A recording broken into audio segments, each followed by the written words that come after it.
நண்பர்களே, இப்ப இருக்க இன்ஃபுளுசர்ஸ்லாம் ரொம்ப சீப்பா போயிட்டாங்க. ஏன்னா ஒரு படம் ட்ரைலர் தான் ரிலீஸ் ஆயிருக்கு, பட் படமே ரிலீஸ் ஆகல. பட் ஆனா அதுக்கு முன்னாடி இந்த படம் அப்படி இருக்குது இப்படி இருக்குது ஆஹா ஓஹோன்னு சொல்லி ரொம்ப பில்டப் பண்ண ஆரம்பிச்சிட்டாங்க.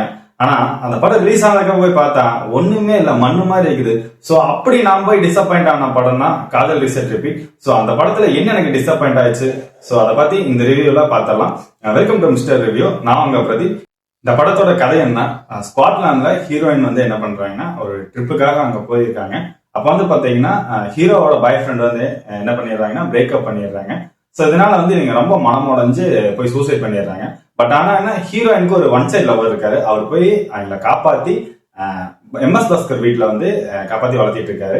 அப்ப வந்து அவங்களுக்கு என்னன்னா மெமரி லாஸ் மாதிரி, நைட்டு தூங்கினாங்கன்னா காலையில எழுந்திரிச்சாங்கன்னா அவங்களுக்கு 2 வருஷத்துக்கு நடந்தது எல்லாமே மறந்து போயிடும். சோ இதனால வந்து அவங்க வந்து என்ன சொல்லிருக்காங்க, நான் தான் பாய் ஃப்ரெண்ட்னு சொல்லி அந்த ஒன் சைட் லவர் அவங்க நல்லபடியா பாதுகாத்துட்டு வர்றாங்க.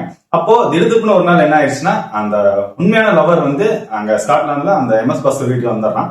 அண்ட் வந்ததுக்கு அப்புறம் எல்லா உண்மையை போட உடைச்சிடறான். சோ இதுக்கப்புறம் ஹீரோயின் என்ன பண்ணாங்க அண்ட் ஒன் சைட் லவரோட லவ் என்ன ஆச்சு, சோ தான் இந்த படத்தோட ஒரு ஒன்லைனா இருக்குது. அண்ட் ஏஆர் விஜயோட படம்னாலே உண்மையுமே நம்மளுக்கு ரொம்ப ஒரு சூப்பரா இருக்கும்னு நம்ம நினைப்போம். ஏன்னா தலைவா படம் ஆகட்டும், அந்த தெய்வ திருமகன் படம் ஆகட்டும், சூப்பரா நம்மளுக்கு நல்ல லவ்ல நல்லா மேக் பண்ணி எடுத்துட்டு வந்திருப்பாங்க. அண்ட் தெய்வ திருமகன் படத்துல அப்பாவோட லவ் சீன்ஸ் எல்லாம் நல்லபடியா காட்டியிருப்பாங்க. சோ அந்த லெவலுக்கு இருக்குன்னு நம்ம எதிர்பார்த்து போய் உட்காந்தா ஒண்ணுமே இல்ல, ஒரு மண்ணு மாதிரி இருந்துச்சு.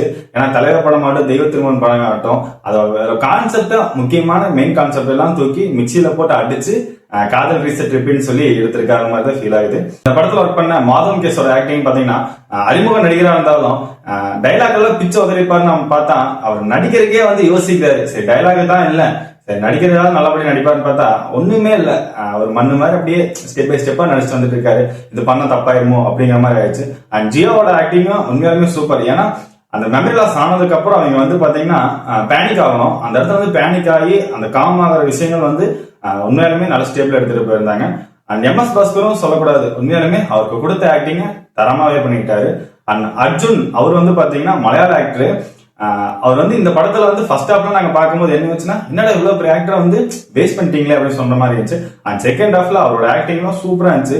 அண்ட் அவர் கூட ஒர்க் பண்ண பவுன்சர்ஸ் வந்ததுக்கு அப்புறம் தான் அந்த காமெடி ட்ராக்கே நகர்ந்துச்சு. சோ அந்த லெவலுக்கு அவரோட ஆக்டிங் நல்லாவே இருந்துச்சு.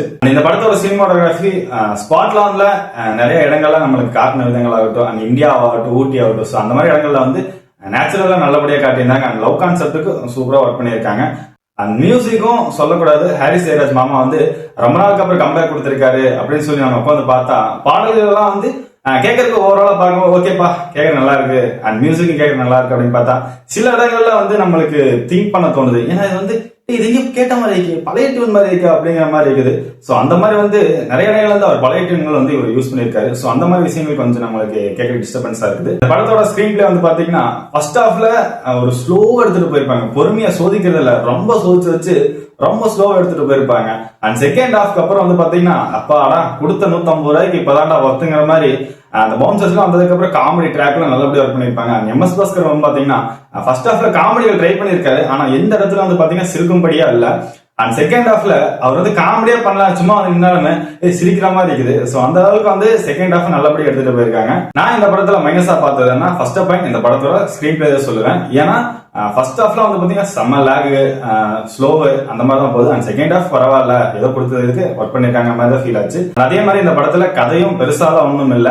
ஆல்ரெடி ஏஆர் விஜயோட கதைகள் வந்து நிறைய இடத்துல எடுத்து மிக்சிங்கா போட்டு நம்மளுக்கு கொடுத்திருக்காருன்னு சொல்லணும். அண்ட் அதே மாதிரி இந்த படத்துல மியூசிக்கும் ஹாரிஸ் ஜெயராஜ் மாமா அப்பா நம்மளுக்கு 90s எல்லாம் பார்க்கும்போது அப்படியே சூப்பரா இருக்கும் சாங்லாம் கேட்கறதுக்கு.